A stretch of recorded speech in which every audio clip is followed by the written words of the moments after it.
Venture capital system is a flawed investment system.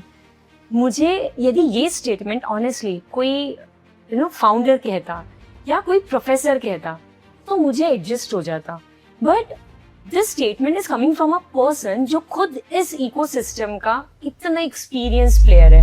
450 plus startup के investment ecosystem का हिस्सा रहे गवर्नमेंट ऑफ इंडिया ने G20 समिट के दौरान इन्हें स्टार्टअप के लिए as an independent advisor appoint किया। सुनील शेट्टी जी के साथ में इन्होंने रियलिटी शो प्रोड्यूस किया। जो प्रोड्यूसर पैसा डाल के एक शो बनाता है वो अपना पैसा निकालने के लिए शो बनाता है। उस ROI का और स्टार्टअप फाउंडर के ROI का कोई नाता नहीं। आपने एक स्टेटमेंट दिया था विच इज ऑन AI, बहुत ही इंटरेस्टिंग था। Artificial intelligence is exposing human stupidity. इसके पीछे का क्या logic? Why I said exposing human stupidity. AI to me is segregating very easily smart human beings from stupid human beings. जब आपका market से focus हट जाता है बिकॉज ऑफ योर पैशन, तब आई थिंक पैशन वीकनेस बन जाता है। आज हम एक इन्वेस्टर के माइंडसेट को डिकोड करने वाले हैं। Welcome to our channel Heram 360।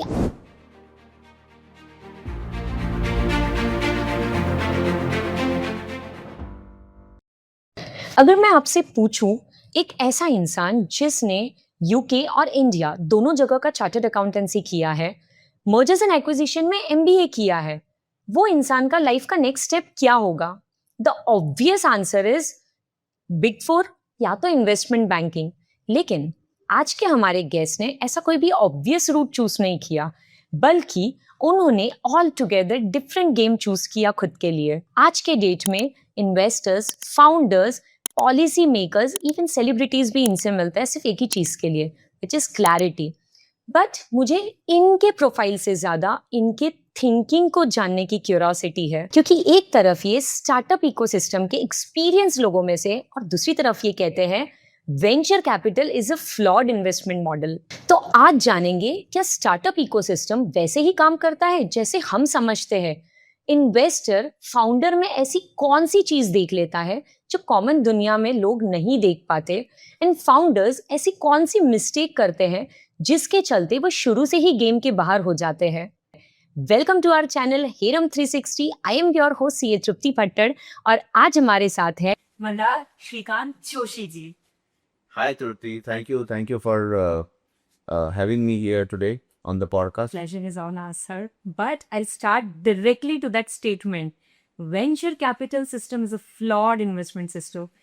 मुझे यदि ये स्टेटमेंट honestly कोई फाउंडर कहता या कोई प्रोफेसर कहता तो मुझे एडजस्ट हो जाता, but this statement is coming from a person जो खुद इस इकोसिस्टम का इतना एक्सपीरियंस प्लेयर है। मुझे आप ये समझाइए फ्लॉ एग्जैक्टली कहाँ है? ऐसा नहीं कि कोई सीक्रेट है, फ्लॉ सबको पता है, इन्वेस्टर्स को पता है, VC फंड मैनेजर्स को पता है, स्टार्टअप फाउंडर्स को पता है जिन्होंने इसकी पढ़ाई की है। तो मैं आपको बोलता हूँ कि फ्लॉ 2-3 चीज़ों में है। सबसे बड़ा फ्लॉ है इंसेंटिव्स में। एक VC फंड होता क्या है, मैं नॉर्मल दर्शकों के लिए बता दूँ कि VC फंड ये होता है जिसको ट्रेडिशनली हम 2 to 20 स्ट्रक्चर बोलते हैं। 2 to 20 स्ट्रक्चर क्या है कि अगर आपका 100 करोड़ का फंड है, ठीक है, तो 100 करोड़ में से 2%, okay, which will be the establishment fee, जो आप फंड मैनेजर अपफ्रंट ले लेगा, क्योंकि उसके खुद के खर्चे हैं, उसको सेबी में जाना है, उसको फाइलिंग करना है डॉक्यूमेंट का, उसको एक फाइनेंशियल एनालिस्ट लेना है, उसको एक अकाउंटेंट लेना है, कुछ लॉयर्स लेने हैं।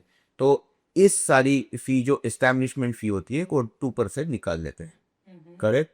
उसके बाद every year whether the fund performs और not, the venture capital VC manager इसमें से 2%, ये सेकेंड 2 हो गया, 2 to 20, 2% पर एनम मैनेजमेंट फी निकाल लेते हैं, जिसमें से उनके अगेन ये सब सैलरीज देना, कोई ऑफिस का रेंट है, क्योंकि सब लोग इन्वेस्टमेंट करने के लिए उनको फैक्ट्री विजिट्स करनी है, ट्रैवल का खर्चा है, फंड रेजिंग का खर्चा है, वो सब ये निकाल लेते हैं। And then there is 20। What is 20? 20 is basically whatever will be the gains to the investor, okay, to the LPs, limited partners. From those gains, he will take out 20% as his share of those gains, Oh. Because उसने उनको कमा के दिया। अभी इसमें problem क्या है कि वीसी फंड मैनेजर या फिर कोई भी वीसी फंड जनरली 100 करोड़ का नहीं होता है, ये होता है 1000 करोड़ का। लेकिन अगर वीसी फंड मैनेजर को पहले ही दिन और हर साल वो मैं परफॉर्म करूं या ना करूं, मुझे अगर पैसे मिल रहे हैं, ठीक है, और फिर 20% मेरा बोनस हो रहा है, ठीक है, तो my interest are not exactly align with the investors interest, because investors को तभी पैसे मिलेंगे जब फंड परफॉर्म करेगा। लेकिन आपका फंड परफॉर्म करने से पहले इन्वेस्टमेंट मैनेजर ने, वीसी फंड मैनेजर ने अपने पैसे निकाल लिए, ऑफकोर्स उसने खर्चे भी किए हैं। लेकिन आप अगर 1000 करोड़ का फंड ले लो, ठीक है, तो 20 करोड़ एस्टेब्लिशमेंट फी नहीं होती है, नहीं होती। अब तो नहीं लगेगी। आप कितने सैलरी दोगे, कितनी सेबी की फी भरोगे, कितना लॉयर पर ले दोगे, एवरी ईयर 20 करोड़ रुपया आपकी मैनेजमेंट फी नहीं होगी, राइट। और उसके ऊपर आपको तो बोनस है 20%, जो आपका हक है। इसमें से सारा बड़ा हक जो है वो 20% आप जो कैरी लेते हैं उसको बोलते हैं मैनेजमेंट कैरी हमारी टर्मिनोलॉजी में, तो वो है। तो इंसेंटिव मुझे लगता है सबसे बड़ा इसमें इशू है, सबसे बड़ा। ओके, ये एक हो गया। मैं दूसरी चीज आपको बोलता हूँ, VC fund is a limited period fund usually. Right. Very few VC funds, at least in India, are open-ended. Okay, they are all closed. Closed-ended. Closed-ended मतलब आपको 5 साल, 7 साल, 10 साल आपको एक सेबी को रिपोर्ट्स बताना पड़ता है कि मैं 5 साल में इतना इतना कर रहा हूँ, करेक्ट। अभी the VC fund manager who is sitting on 100 crore in year 1 acts very differently from a VC fund manager who is sitting on 20 crore in year 5. Okay, जिसको हम वाइट पाउडर बोलते हैं। वाइट पाउडर मतलब जो मेरे पास cash है। अभी ये समझो कि 100 करोड़ में पहले ईयर में मेरे पास पूरे 100 करोड़ पड़े, तो मेरे पास चॉइस ओपन है और मेरे पास इन्वेस्टर ने 5 साल दिए हैं कंपनी को इन्वेस्ट करके बढ़ाने के लिए, ठीक है। तो मैं ये इन्वेस्ट करते जाता हूँ, ठीक है। बाय ईयर 3 मुझे ये पता है कि जो मैंने इन्वेस्टमेंट किए हैं उसमें से काफ़ी सारे नाकामयाब हो गए, कुछ कामयाब हो गए। मुझे क्वार्टरली रिपोर्ट सबमिट करना पड़ता है इन्वेस्टर को, राइट, करेक्ट। तो जो वाइट पाउडर जैसे कैश है जो मैंने इन्वेस्ट नहीं किया है पहले साल में, दूसरे साल में, अभी पहले साल में अपने ये फंड्स यूटिलाइज नहीं किए, एक तो मेरा 40% IRR गया, प्लस में जो इंटरेस्ट कमा रहा था, जो पैसे मैंने आपको ने, वो भी गया। तो यहाँ पे आती है इन्वेस्टर और फंड मैनेजर के बीच में क्या बोलते हैं, कॉन्फ्लिक्ट ऑफ इंटरेस्ट, जिसकी वजह से नाउ फंड मैनेजर को कभी कभी दौड़ना पड़ता है कि मेरे पास पैसा पड़ा है, मुझे जल्दी जल्दी डील्स लेने। मैं आइडियल नहीं रख सकता, उसको अफोर्ड नहीं कर सकता। मैं अफोर्ड नहीं कर सकता, ठीक है, क्योंकि अभी मैं प्रेशर में हूँ कि मैंने आपको इन्वेस्टमेंट दी है, तृप्ति ने मंदा को दी है, Manda is under the pressure that आप अभी दौड़ो और ज़्यादा से डील करके उनमें इन्वेस्ट करो, ओके। जिसकी वजह से ये अच्छा है कि इट्स अ गुड प्रॉब्लम जो है। Yeah, exactly, because he will explore multiple deals और जो अच्छी डील्स रहेगी वहाँ वो इन्वेस्ट करेगा, correct, because opportunity cost is high, no? Correct. लेकिन जैसे ही मैं दौड़ता जाऊंगा ज्यादा से ज्यादा डील करने के लिए, कहीं ना कहीं मेरा ड्यू डिलिजेंस हैम्पर होगा, Yeah, pressure is there. क्योंकि more than the founder I am in a hurry to do the deal, okay, which means that I will not be able to negotiate the deal hard. I will not be able to do complete due diligence. I'm not saying that I will go wrong on legal documentation or I will not do basic due diligence. लेकिन जो मैं एक ठहराव चाहता था, जो मैं एक स्टेप बाय स्टेप अप्रोच चाहता था, वो अभी मेरे से नहीं होगा। मेरे कहने का मतलब यह है कि ये जो बड़ी बड़ी कंपनियां निकली है वेंचर कैपिटल सिस्टम से, ये वही 1 या 2 कंपनियां हैं जो 100 में से निकली है, जिनको चुना था किसी बहुत स्मार्ट इन्वेस्टमेंट मैनेजर ने, किसी बहुत स्मार्ट वीसी फंड मैनेजर ने। तो जैसे कि मैंने बोला, मैं ये नहीं बोल रहा हूँ कि वीसी फंड मैनेजर्स स्मार्ट नहीं होते, कोई भी नहीं है। मैं ये बोल रहा हूँ कि ज़्यादातर मैंने नहीं देखे हैं जिन्होंने अच्छी रिसर्च की है, अच्छी एनालिसिस की है, उन्होंने अच्छी कंपनियां ढूंढ के निकाली है। अंडरस्टूड। अब सर ये तो पता चल गया ना, दिस इज फ्लॉड सिस्टम। सो मुझे ये जानना है, जो फाउंडर्स हैं एंड इवन साइमल्टेनियसली जो इन्वेस्टर्स हैं, इन्होंने कैसे प्लानिंग करनी चाहिए फिर कि वो इस ट्रैप का पार्ट नहीं बने? मैं पहले इन्वेस्टर की तरफ बोलता हूँ। ठीक है। इन्वेस्टर्स को मुझे लगता है वीसी फंड मैनेजर का या वीसी फंड का ट्रैक रिकॉर्ड चेक करना चाहिए कि ये वीसी फंड मैनेजर ने पहले क्या क्या किया है, खुद के पैसों से क्या इन्वेस्टमेंट्स उसने किए हैं, उसमें उसको कितनी सक्सेस मिली है खुद के पैसों से। खुद के पैसों से। ओके। फंड जब- वाला हाँ, सेकेंडरी। ये एक दूसरा सिस्टम है कि अ, देखो मेरा फंडा सिंपल है। मैं वीसी फंड नहीं चलाता, कोई रजिस्टर्ड एंटिटी नहीं चलाता, मुझे सेबी को रिपोर्ट नहीं करना पड़ता। मेरा नेटवर्क ऐसा बन गया है कि आसपास जो मेरे फ्रेंड्स बन गए हैं जिन्होंने मेरे साथ इन्वेस्टमेंट्स किए हैं, तो मैं बोलता हूँ कि भाई इसमें मैं 1 करोड़ रुपया लगा रहा हूँ, तुमको लगाना है तो तुम लगाओ। मेरा ये ओपिनियन। इंटरेस्टिंग। शुरू शुरू में मेरा ओपिनियन मैटर नहीं करता था, धीरे धीरे थोड़े थोड़े सक्सेसेस मिलने लगे तो लोगों ने देखे, तो लोगों ने लगाना शुरू कर दिया। और आज भगवान की कृपा से ऐसा हो गया है कि अगर मंदार ने बोला है तो तेरी कुछ ना कुछ वैल्यू है। I am not saying that everybody blindly investing, क्योंकि मैं इन्वेस्ट कर रहा हूँ। इसमें दो चीज़ें, एक तो नॉलेज और एक्सपीरियंस। अभी 13, 14, 15 साल हो गए मैं स्टार्टअप्स में इन्वेस्ट कर रहा हूँ, लेकिन उससे भी बड़ी चीज़ ये है कि लोग देखते यार मंदार खुद का भी पैसा लगा। Exactly, that matters a lot. So Mandar is not a manager of my money, Mandar is putting his own skin in the game. Yeah. Mandar is so confident that he is putting his own money and saying that ये startup 5 crore रुपए race कर रहा है, मैं 1 करोड़ रुपए लगा रहा हूँ, आप भी लोग आ जाओ, 4 करोड़ रुपए पूरा फंडिंग राउंड कंप्लीट करते हैं. लेकिन मंदार ये नहीं बोल रहा है सर ये बहुत अच्छा है, क्योंकि मंदार को 2% स्टार्टअप से नहीं मिल At the game, Skin in the game. game changer. रहा. The game changer, Understood. It is the game changer. So investor को ये देखना है कि skin in the game VC manager नहीं है। कितना है, कितना डीप है, ठीक है, और उसका ट्रैक रिकॉर्ड क्या है. अभी मैं स्टार्टअप फाउंडर्स को बोलूँगा जो ज़्यादा इम्पोर्टेंट है. Yeah. होता क्या है कि मुझे भी आते हैं लिंक्डइन पे मैसेजेस, सभी वीसी फंड मैनेजर्स को. स्टार्टअप फाउंडर एक सुबह उठता है, कंप्यूटर चालू करता है, लिंक्डइन पे कोई एआई से लिया हुआ मैसेज ड्राफ्ट किया है, उस पे नीचे पिच डेक है, धड़ाधड़ डीएम भेजता है, धड़ाधड़ डीएम भेजता है. हाँ, वो हर स्टार्टअप फाउंडर.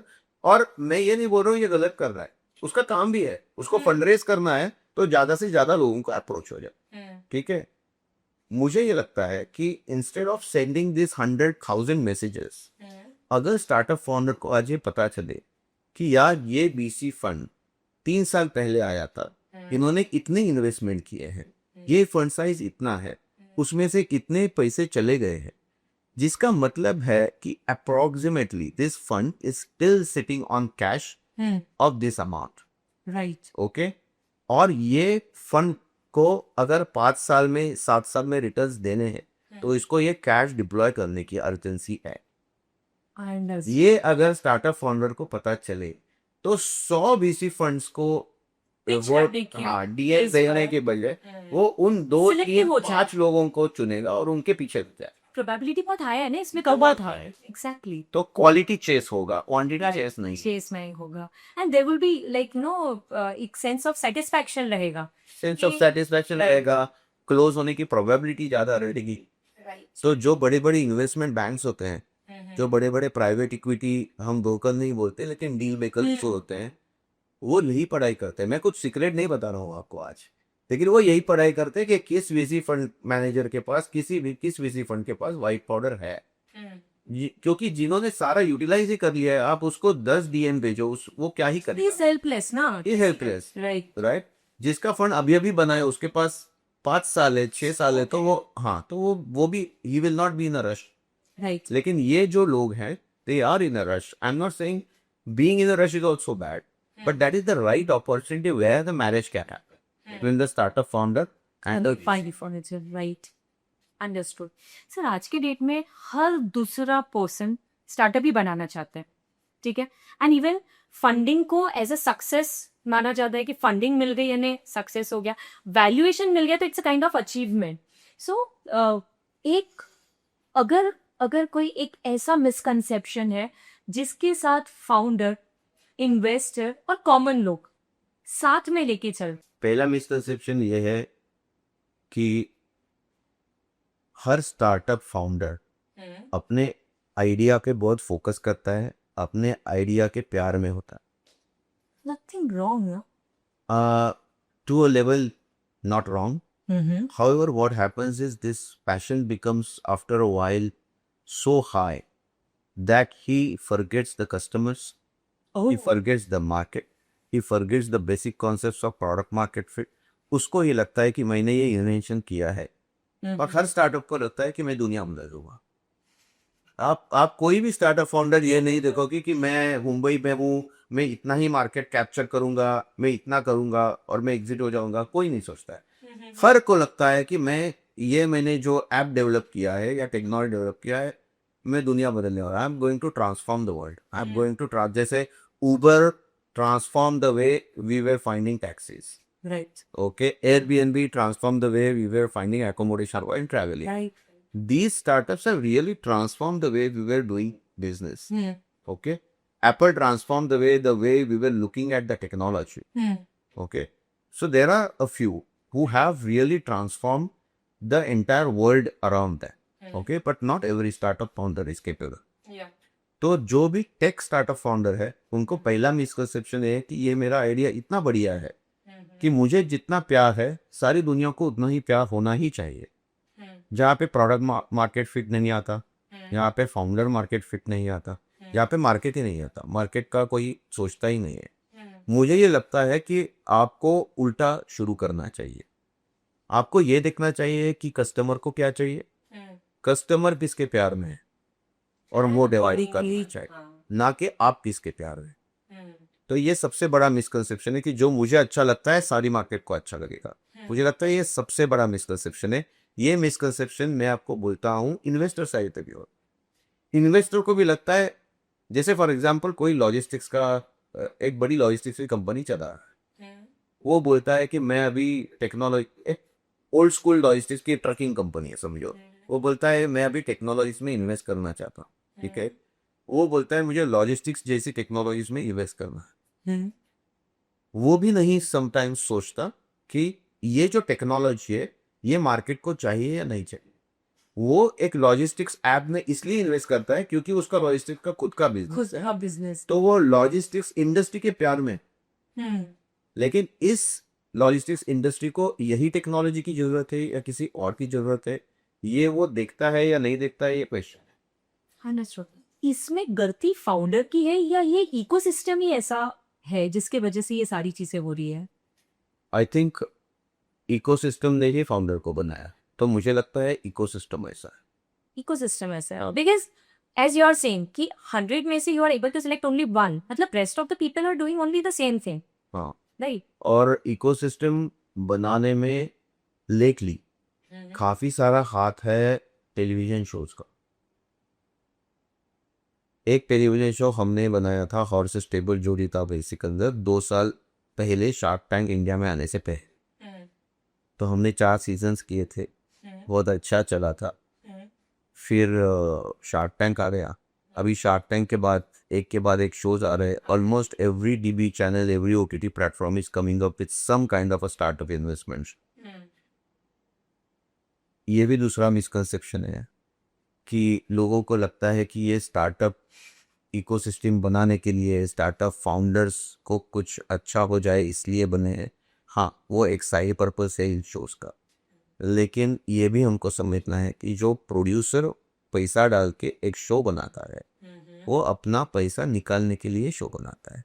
मैं भी कुछ मूवीज़ में, मीडिया में, शोज़ में, टीवी शोज़ में पैसा डालता हूँ, फाइनेंशियर. ओके, तो मैं क्यों डालता हूँ? क्योंकि मेरा पैसा वापस आ जाए, उसमें से मुझे गिर.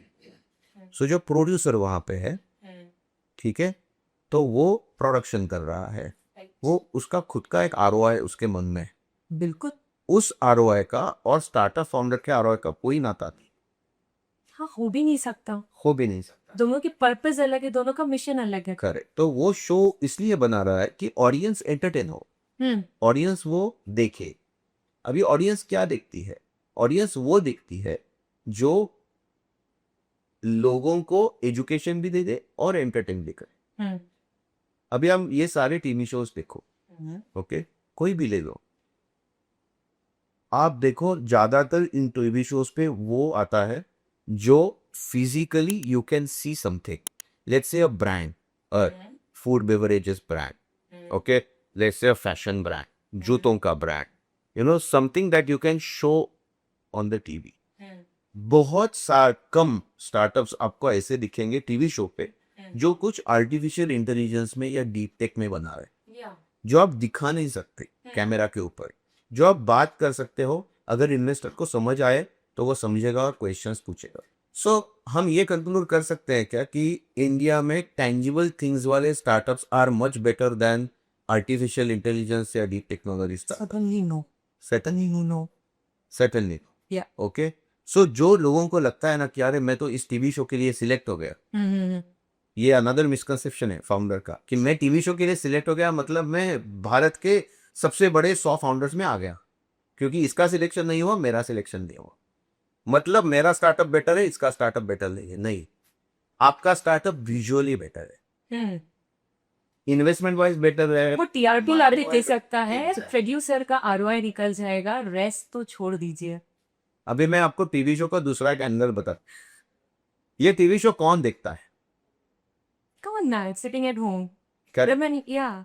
जो एंटरटेनमेंट चैनल पे आता है या न्यूज चैनल पे आता है, हमारा आज तक पे आता था, कौन देख रहा है? Common man sitting at home.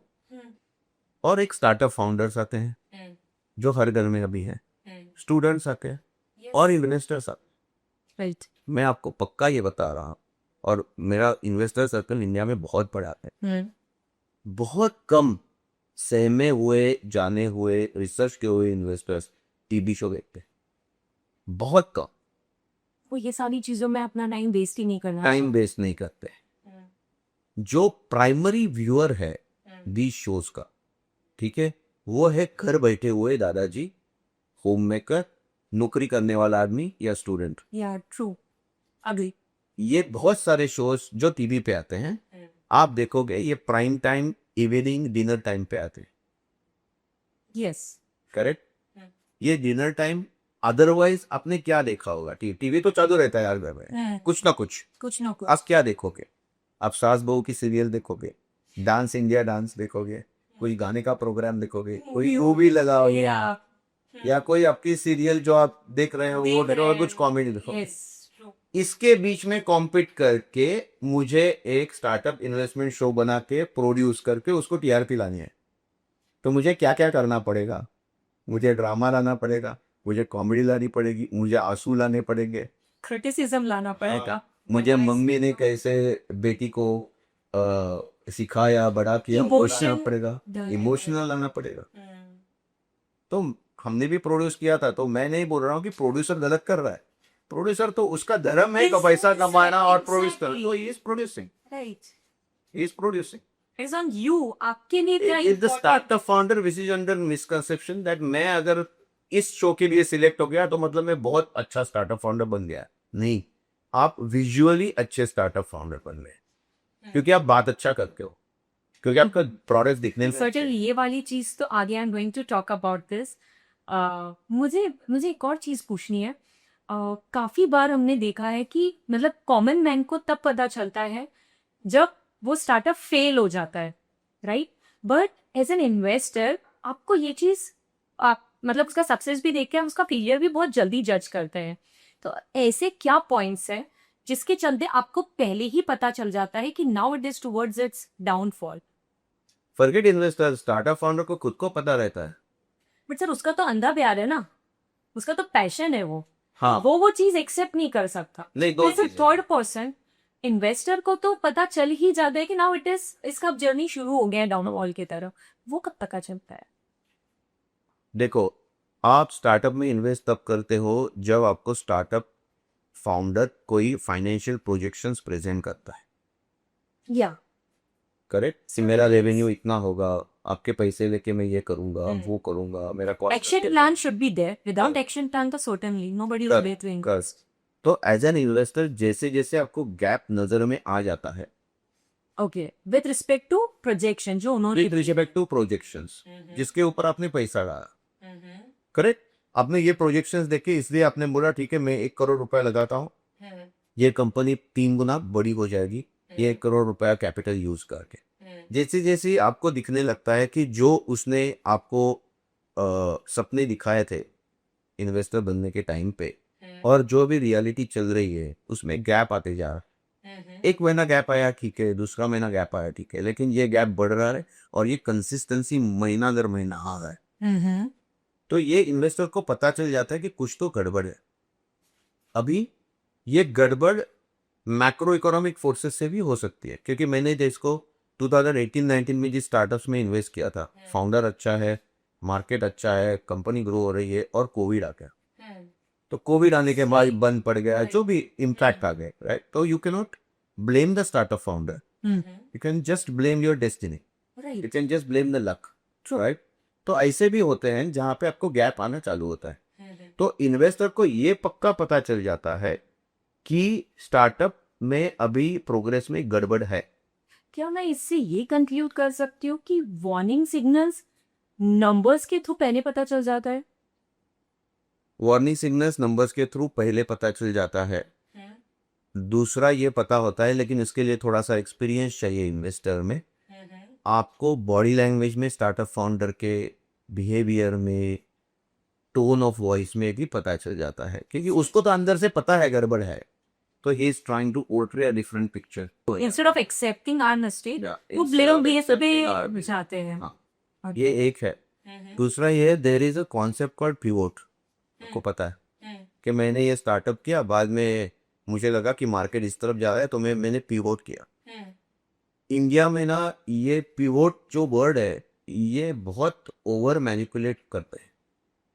जैसे आपका स्टार्टअप, तो पिवोट का मतलब क्या है? पिवोट का मतलब ये है कि आज मुझे लगा था, समझो कि ये मेरा प्रोडक्ट है, ये ऑनलाइन ज़्यादा बिकेगा, ऑफलाइन कम बिकेगा, रिटेल स्टोर में कम बिकेगा, ऑनलाइन D2C ज़्यादा बिकेगा।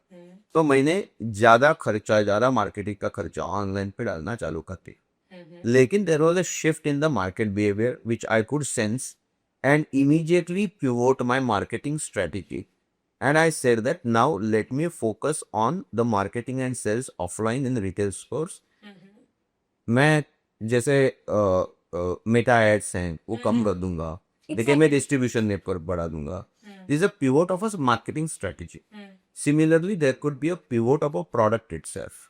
कि ये प्रोडक्ट आज चल रहा था, लेकिन एक नया आर्टिफिशियल इंटेलिजेंस में इन्वेंशन बना, तो मुझे ये लगा कि मेरा जो डीप टेक है, it could be much deeper than this, so I will create a version 2.0, or I will create a completely different product which will replace my existing product. This is called pivot.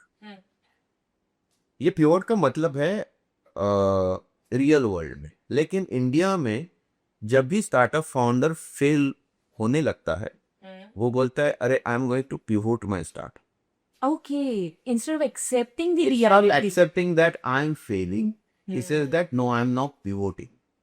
और मैं pivot करके, ये भी एक, जो अच्छे pitch करने वाले स्टार्टअप फाउंडर्स होते हैं, ये पिवोट करके नया पिच डेक बना के भी पैसा रेस करते हैं।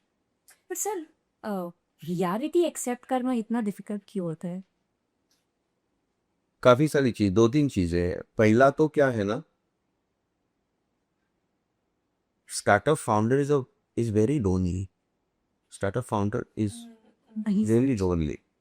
ओके, देखो, इंडिया में, भारत में जनरली हमको ये सिखाया जाता है, अब अच्छी पढ़ाई करो और नौकरी ढूंढो और नौकरी करो।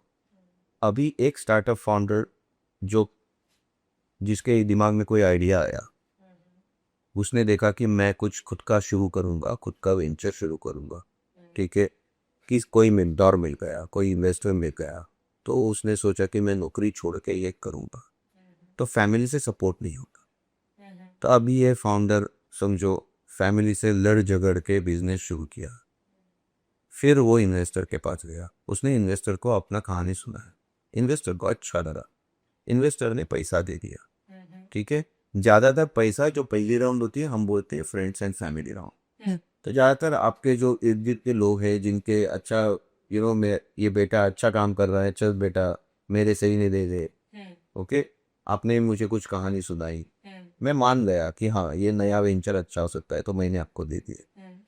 तीसरा प्रॉब्लम हमारे यहाँ पे है, जो मैंने एम्प्लॉय मेंटालिटी जो हमारी है जो बोला पहले, जो खाली स्टार्टअप फाउंडर को वेंचर शुरू करने में प्रॉब्लम नहीं करती, स्टार्टअप फाउंडर को अर्ली दिनों में, अर्ली ईयर्स में अच्छा एम्प्लॉय भी नहीं करते। बिकॉज एम्प्लॉय को भी पता नहीं है कि इसका स्टार्टअप चलेगा नहीं चलेगा, मैं अच्छी नौकरी छोड़ के स्टार्टअप की नौकरी में क्यों आऊँ। सो उसको अच्छी नौकरी नहीं, अच्छे एम्प्लॉयज़ नहीं मिलते। जैसे उसको अच्छे एम्प्लॉयज़ नहीं मिलते, उसको एम्प्लॉयज़ को भी एक सपना दिखाना है कि मेरा स्टार्टअप 3 साल के बाद, 5 साल के बाद एक यूनिकॉर्न बने। तो सबसे बड़े 3 स्टेक होल्डर आपके स्टार्टअप में है, आपकी फैमिली, आपके पेरेंट्स, दूसरा है आपका इन्वेस्टर, तीसरा है आपके एम्प्लॉयज, उनके टीम मेंबर, जिन्होंने पूरी जिंदगी लगा दी है आपके ऊपर, राइट। फिर आते हैं दोस्त, समाज, कम्युनिटी, ये सब तो बाहर की बाहर की दुनिया है, बराबर। ओके। आपको कस्टमर को आपके स्टार्टअप का माल बेचना है। अगर कस्टमर को ये लगेगा कि आपका स्टार्टअप बंद होने वाला है, तो कस्टमर आपसे नहीं खरीदेगा, क्योंकि कस्टमर लॉन्ग टर्म रिलेशनशिप चाहता है। तो हो गया fourth stakeholder. This is the reason startup founder is very lonely, because जब कुछ भी थोड़ा थोड़ा फेल होने लगता है, या फिर अपने सिग्नल्स बोला, तो सिग्नल्स मिलते हैं स्टार्टअप फाउंडर, ओके ना। वो फैमिली के पास जाके बोल सकता है, क्योंकि इंग्लिश होता है, उसने वो बोलेगा तो तब ना जब वो खुद एक्सेप्ट करेगा।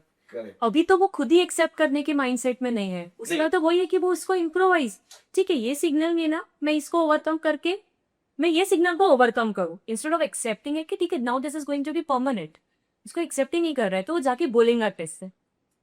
दो चीजें हैं, एक तो आप एक्सेप्ट नहीं कर रहे हो, ये फर्स्ट पेज हो गए, बराबर। सेकेंड इज अगर आप एक्सेप्ट कर भी लेते हो, आप दुनिया से कैसे एक्सेप्ट करवाओगे, क्योंकि दुनिया के सामने तो आपने लड़ झगड़ के इधर तक आए हो आप।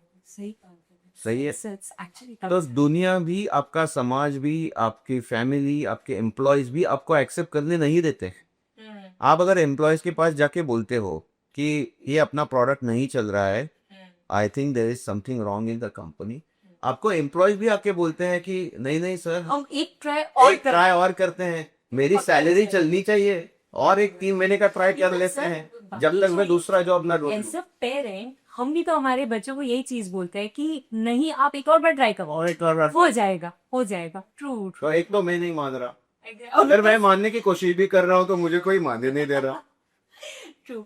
इवन सर बहुत सी बार हमने देखा है प्रोडक्ट बहुत ही ब्रिलियंट है, टीम बहुत ही एकदम एकदम हाई क्लास टीम है, high class in the sense with sense of knowledge, ठीक है, फंडिंग भी बहुत अच्छा मिल गया, उसके बाद भी तो सर स्टार्टअप स्ट्रगल करते हैं। ये ऐसा क्यों होता है फिर? मुझे लगता है जहाँ पे हम फोकस नहीं करते, हम स्टार्टअप्स में हमेशा रेवेन्यू पे फोकस करते हैं। टॉप लाइन की। हाँ, आप वैल्यूएशन भी देखोगे 10x of top line, but top line के नीचे कॉस्ट स्ट्रक्चर आता है। मुझे ये लगता है कि बहुत सारे फाउंडर्स इस कॉस्ट स्ट्रक्चर पे फेवर लगते हैं।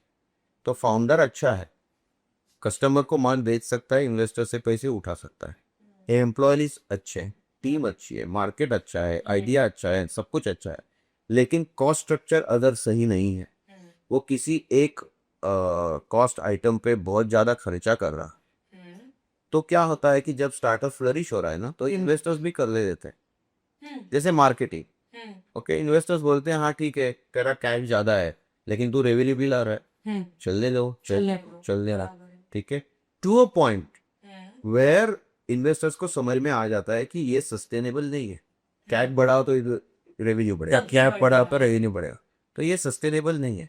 बाय द टाइम इन्वेस्टर्स को ये पता चल जाता है कैश रिजर्व्स खत्म होने को आए, क्योंकि आपने तो कैश बढ़ा के रेवेन्यू ला दिया, लेकिन नीचे प्रॉफिट में कुछ नहीं लाया, कैश में कुछ नहीं लाया। तो तब तक ये सिचुएशन आ गई, जब तक इन्वेस्टर्स को समझे या स्टार्टअप फाउंडर को समझे आपके पास कैश रिजर्व नहीं बने, नई स्ट्रैटेजी इंप्लीमेंट करने के लिए, कॉस्ट बढ़ाने के लिए, तो फिर ये ट्रैप में फंस जाता है। फिर आप ब्रिज राउंड उठाओ, फिर मल्टीपल चीजें फिर मल्टीपल चीजें, फिर ये ट्रैक है। आपने थोड़ी देर पहले प्रोडक्ट मार्केट फिट की बात की थी। सो प्रोडक्ट मार्केट फिट और एंड बिजनेस मार्केट फिट, ये दोनों में क्या डिफरेंस है? Business market fit relates to the business model. Business model means what are your revenue streams, what's your cost structure, जैसे हमने अभी बात की, ठीक है। what's your cash flow statement, what's your profitability, how you are managing your cash reserves. ये पूरा business model हो गया.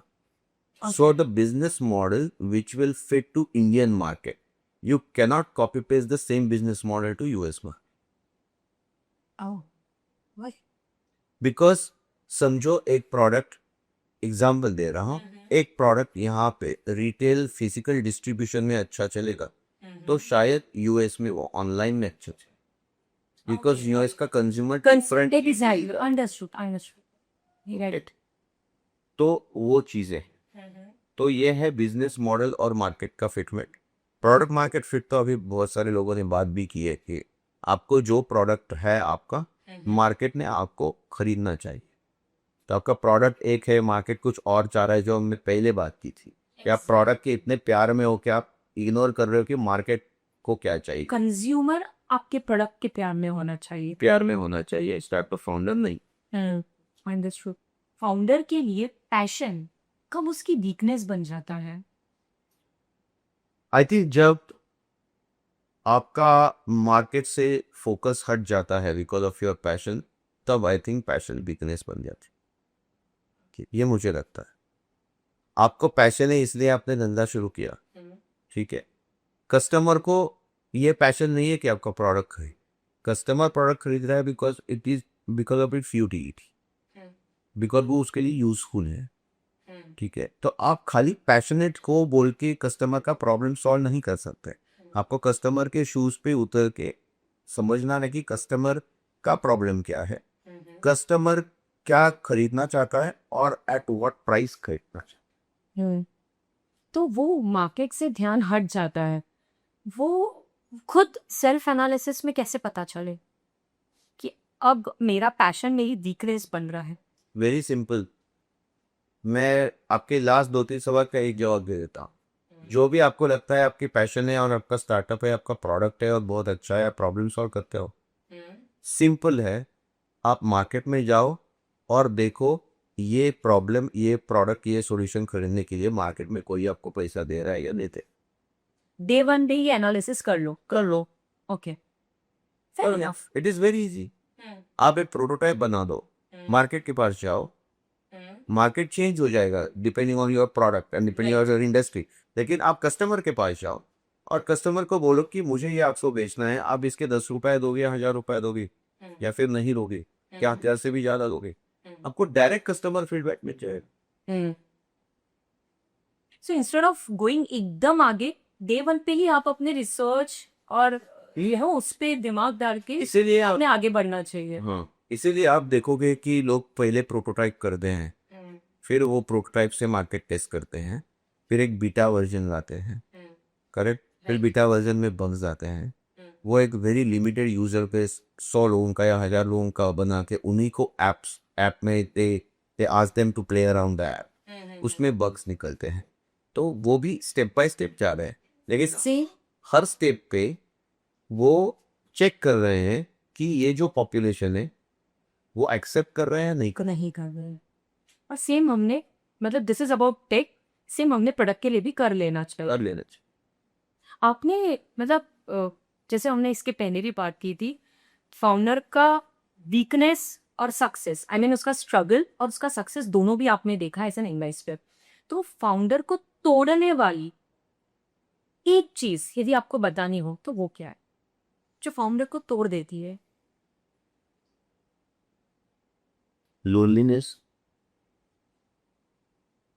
I think. बिकॉज ये समझिए आपके लाइफ में जो भी आपके प्रॉब्लम्स आते हैं, घर में आपके मम्मी डैडी कोई तो होगा, हस्बैंड वाइफ, आप जाके शेयर कर सकते. जैसे मैंने पहले बताया था, फाउंडर सब कुछ शेयर नहीं कर सकता. आप इन्वेस्टर के साथ नहीं शेयर कर सकते, आप कस्टमर के साथ नहीं शेयर कर सकते, और फैमिली के साथ भी नहीं, आप एम्प्लॉयज़ के साथ भी नहीं शेयर कर सकते. मेरा एक प्लेटफॉर्म है, उसको मैं बोलता हूँ पेड चैट रूम, जहाँ पे मैं it's a online thing, it's a 1-to-1 call, there is no platform as such, I do it very personally. तो इस पे $100 पर आवर में लेता हूँ. कई लोग 5 या 10 कॉल्स बुक करते हैं, फिर डिस्काउंट लेते हैं, तो 10 कॉल की सीरीज हो गई।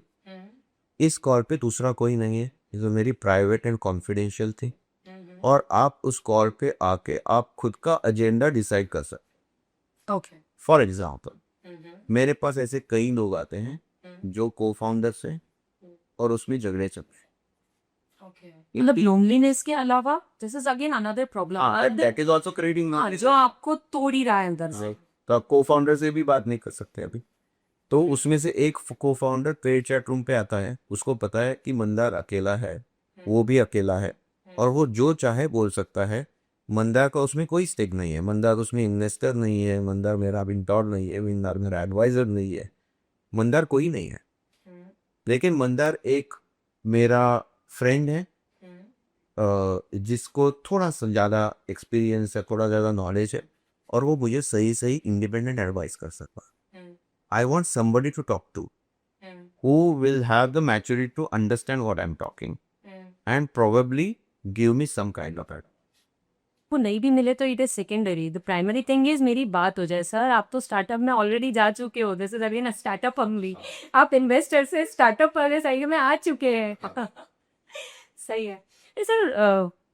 फाउंडर के अंदर confidence and self doubt simultaneously रह सकते हैं।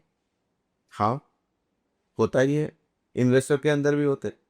Always there is confidence. Investor के अंदर रहना इट इज प्रीटी ऑब्वियस, देखिए some of the other way उसको मतलब कहीं ना कहीं ऐसा है कि ठीक है मैं बेट लगा रहा हूँ, risky bet always, but founder के अंदर भी साथ साथ मतलब साइमल्टेनियसली ये दोनों भी चीजें रहना। मुझे लगता है थोड़ा सा सेल्फ डाउट जरूरी भी है। थोड़ा सा, a fraction of a self doubt always, however you are confident, कितना भी कॉन्फिडेंट हो, थोड़ा सा सेल्फ डाउट भी जरूरी है, ताकि वो इंट्रोस्पेक्ट कर सके। इंट्रोस्पेक्ट कर सके। और बीच बीच में सेल्फ डाउट ब्रेक जैसा काम करता है। गाड़ी में एक्सेलरेटर है और ब्रेक है। आप एक्सेलरेटर आपका कॉन्फिडेंस है, आप चला रहे हो 120, 140, 200, 300 किलोमीटर पर आवर, लेकिन आपको पता है कि आपकी गाड़ी में ब्रेक है, तो बीच में आपको ब्रेक भी दबाना है। राइट। तो वो मेरे ख्याल से ये कॉन्फिडेंस और सेल्फ डाउट ये एक्सीलेटर और ब्रेक जैसा काम करते हैं। लेकिन आप ब्रेक ही दबाते जाओगे तो गाड़ी आगे नहीं जाएगी, नहीं जाएगी। लेकिन ब्रेक है और कभी ना कभी आपको दबाना पड़ेगा जब भी जरूरत पड़ेगी। तो ये मेरे ख्याल से तो थोड़ा सा सेल्फ डाउट हमेशा रहना चाहिए हर इंसान में, इन्वेस्टर हो या स्टार्टअप फाउंडर। अभी अभी होता क्या है ना, द मोमेंट फाउंडर को पैसा मिला, ठीक है, उसे लगता है फ्रीडम मिल गई, राइट, बट बहुत सी बार यही पैसा एक प्रेशर भी लेकर आता है। तो कब फाउंडर के लिए एक स्मार्ट कैपिटल प्रेशर कैपिटल बन जाता है? Good question. I think stage number 1, आप जब इन्वेस्टर को पिच करते हो तो आप क्या नंबर्स दिखाते हो और क्या सपने दिखाते हो, क्या कहानी दिखाते हो। आप खुद का प्रेशर खुद बिल्ड कर रहे हैं। आपको फंडरेज करना है, आपको इन्वेस्टर को बहुत रोजी पिक्चर दिखाना है, नहीं तो आपको पैसे नहीं मिलेंगे। इस चक्कर में आप एग्रेसिव हो जाते हो, थिंग्स एग्जैजरेट करते हो और इन्वेस्टर को बता देते हो। अगर आपको पता है कि ये 10 करोड़ का रेवेन्यू इन्वेस्टर के पैसे लेके मैं 100 करोड़ करने वाला हूँ, अब इन्वेस्टर को बोलते हो नहीं मैं 200 करोड़ करूंगा, मैं 500 करोड़ करूंगा। उसके उल्टा कैलकुलेशन करके फाइनेंशियल मॉडल बना देते हो, प्रोजेक्शंस बना लेते हो और इन्वेस्टर का पैसा लेते हो। एक्चुअली मुझे नहीं लगता सर कोई भी फाउंडर ये चीज मतलब अवॉइड करेगा। उसको पैसा चाहिए, वो रोजी पिक्चर बताएगा ही बताएगा।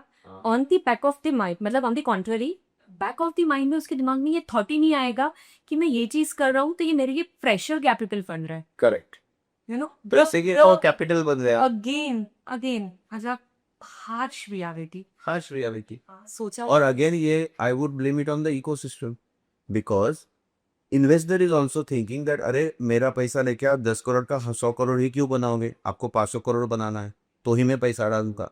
तो investor is also insecurity, investor is also telling the startup founder be unrealistic, because investor himself in his mind is unrealistic.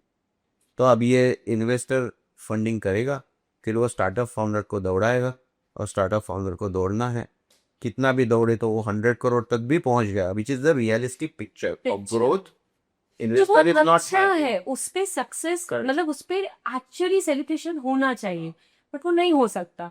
क्यों? क्योंकि आपने इतना रोजी पिक्चर बता दिया कि वो आपके लिए मतलब वो सक्सेस बचा ही नहीं है. वो अगेन आपके लिए मतलब ऐसा है कि ठीक है मैंने कुछ ना कुछ अचीव नहीं ही किया है, एक एक डिससेटिस्फैक्शन अंदर से वो आपके क्रिएट करे. आइडियल फाउंडर और इन्वेस्टर का रिलेशनशिप कैसा रहना चाहिए? आइडियल.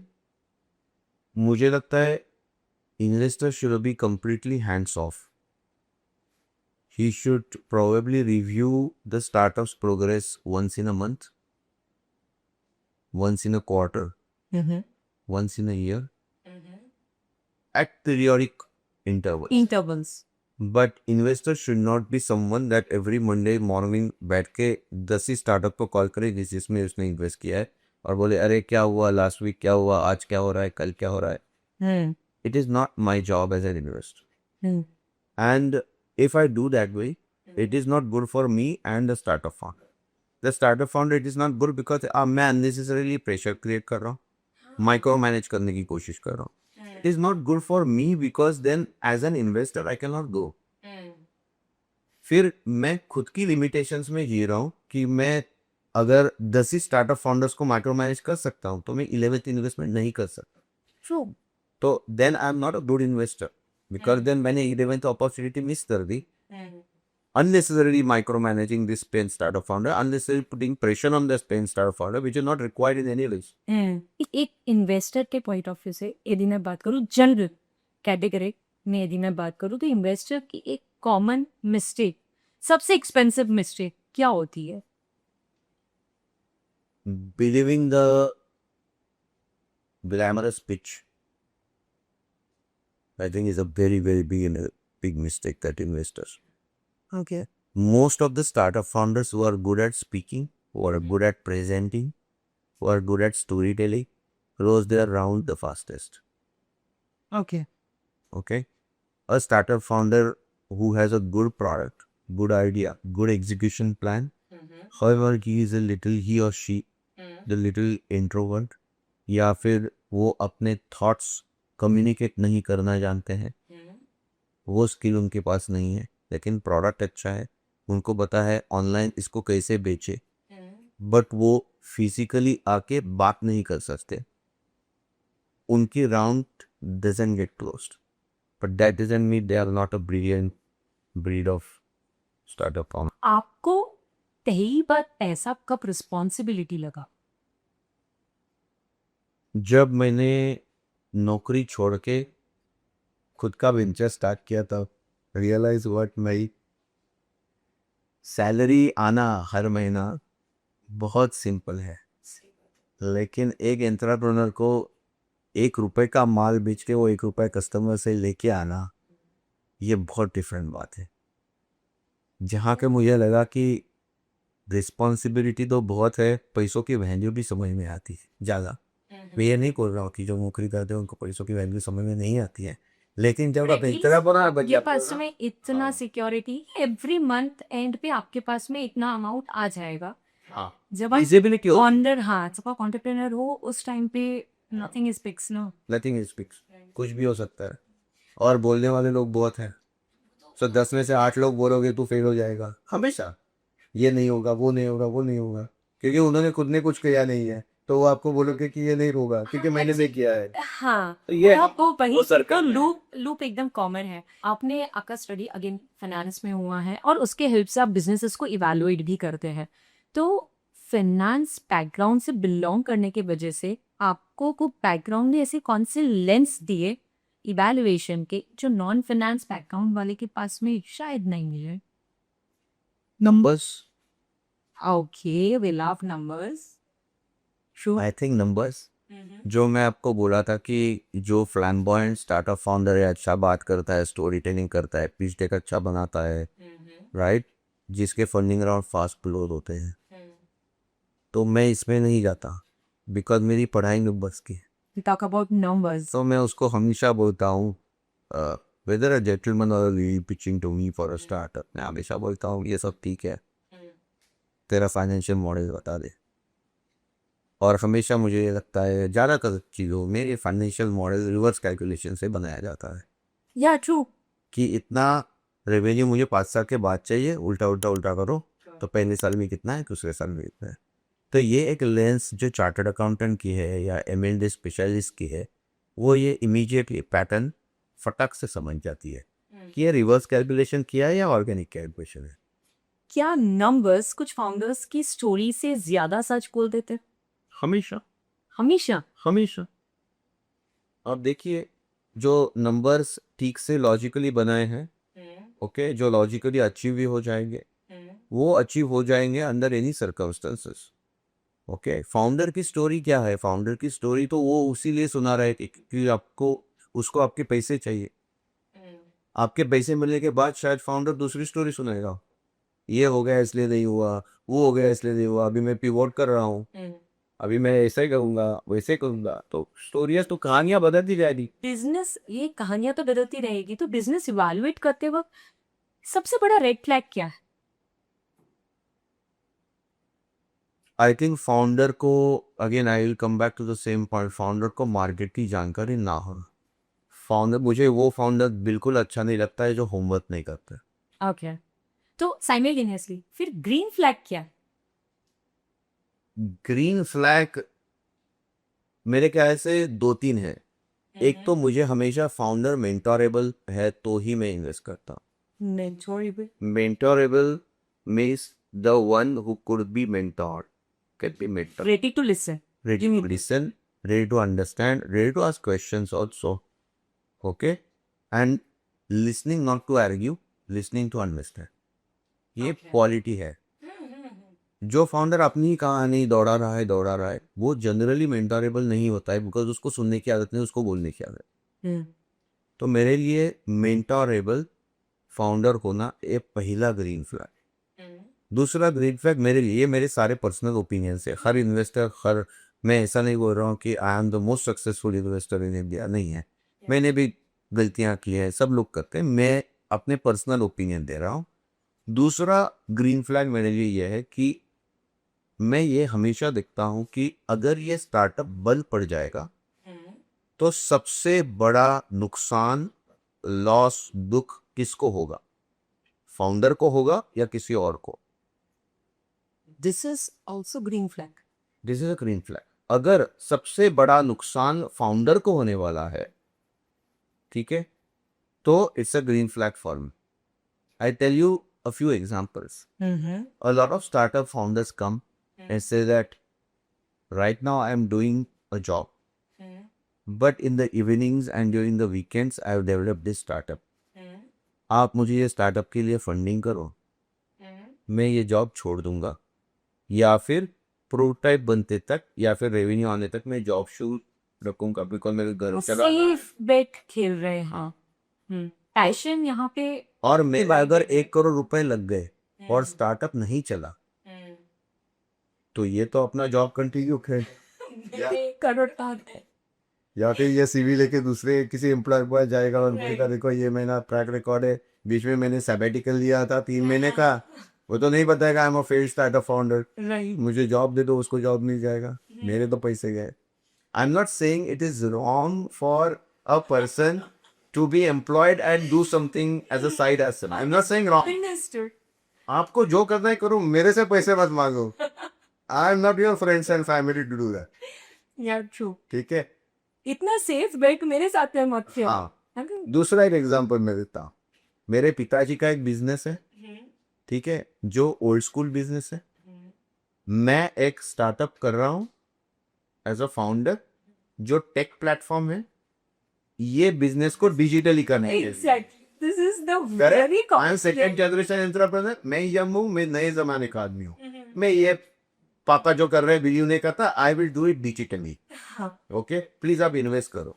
मैं हमेशा बोलता हूँ आपके पापा को बोलो इन्वेस्ट करने के लिए, पहले अपने पापा को तो कन्विंस करो, उनके पास तो बड़ा बिजनेस है, 1 करोड़ रुपया होगा, तो उनको बोलो 1 करोड़ रुपया इन्वेस्ट करो। करेक्ट, मेरे पास मत आओ, बिकॉज अगर आपका अगेन ये बिजनेस नहीं चला तो पापा बोलेंगे देख बेटा, तुझे तो मैंने बोला था, अभी तो एक काम कर, मेरी गद्दी पे आके बैठ जा, अपना 1000 करोड़ का टर्नओवर है ही, कोशिश कर 1100 करोड़ बना के दे दे, करेक्ट? तो आपकी तो लाइफ सिक्योर है, मेरे करोड़ रुपए कहाँ गए इसके बीच? सही बात है। तो ये मेरा दूसरा ग्रीन फ्लैग है कि अगर स्टार्टअप वेंचर बंद होने से सबसे ज्यादा नुकसान और दुख अगर स्टार्टअप फाउंडर को होने वाला है, that's a very big green flag for me. Okay. Nice. No, even now I understood. I'll keep this thing in my mind always. Always. This is how investor thinks. हाँ. ये startup founder, अभी आप कुछ podcast करोगे startup founder के साथ, वो ये ऐसे सोचेगा नहीं. एग्जैक्टली वो उसके दिमाग में तो ये सारी चीजें रह ही नहीं ना. बट नाउ जब उन्हें पता चल रहा है कि इन्वेस्टर सोचता कैसे, अकॉर्डिंगली दे विल थिंक हाँ. कि obviously it is there hard and money, so I have to be that much sincere before asking anybody from them, because it applies to both. This is what I. आपका बहुत stable career था, आपने वो career को, वो stable career को छोड़ा and you thought कि मैंने अब कुछ तो खुद का बिल्ड करना चाहिए. आपके लिए वो ट्रिगरिंग पॉइंट क्या था? सो एक तो यह है ना कि it's a human cycle at, हम सब में एक खुजली होती ही है, सब में एक चुन होती है, सब वो एक कीड़ा है ही कि खुद का कुछ करूंगा. हमेशा है, हर एक स्टूडेंट में है, और वो होना भी चाहिए. हर एक स्टूडेंट में है, हर एक एम्प्लॉय में, छोटे एम्प्लॉय में है, सीएफओ में है, सीईओ में है, कितना भी बड़ा एम्प्लॉय हो जाए, उसके दिमाग में वो कीड़ा रहता है कि मैं खुद का कुछ स्टार्ट करना चाहता हूँ. ठीक है, तो वो कीड़ा तो एज यूजुअल हमेशा था, उसमें कोई स्पेशल नहीं है, यूनिक नहीं है. मैं जब ग्रुप सीएफओ था दुबई में, तो आई थिंक मेरे कंपनी ने, मेरे बॉस ने 2 गलतियाँ की. गलतियाँ पहला यह है कि मुझे बहुत सारा एक्सपोजर दे दिया, बिकॉज हमारी गैस कंपनी ने एक एक्विजिशन किया, उसमें एक प्राइवेट इक्विटी फंड आ गया, तो एज अ ग्रुप सीएफओ मैंने एक्विजिशन करवाया. केपीएमजे हमारे कंसल्टेंट थे, तो मैंने वो सारी साइकिल देखी, एक्विजिशन की, उसके बाद प्राइवेट इक्विटी फंड आ गया, तो मैंने वो भी एक साइकिल देखी. मेरा मैं गलती बोल सकते हैं अभी, तो मेरा एमबीए का स्पेशलाइजेशन मर्जर्स एंड एक्विजिशन है, तो और चार्टर्ड अकाउंटेंट, तो वो मेल खा गया वहाँ पे. दूसरी गलती ये की कि उन्होंने मुझे, मेरी सैलरी बहुत ज़्यादा थी. दुबई में जनरली सैलरी अच्छी होती है, मेरी पोजीशन भी मेरी बड़ी थी, और मेरी सैलरी बहुत ज़्यादा थी, और माइंडसेट मिडिल क्लास, सो हमारा रहन सहन मिडिल क्लास ही था. सैलरी ज़्यादा है इसीलिए हम बहुत खर्चा कर रहे हैं, ऐसा नहीं था, मैं ही मेरी फैमिली सबका, तो हमारा सेविंग्स बहुत होता. तो ये सेविंग्स एक बहुत बड़ा कुशन बन गया.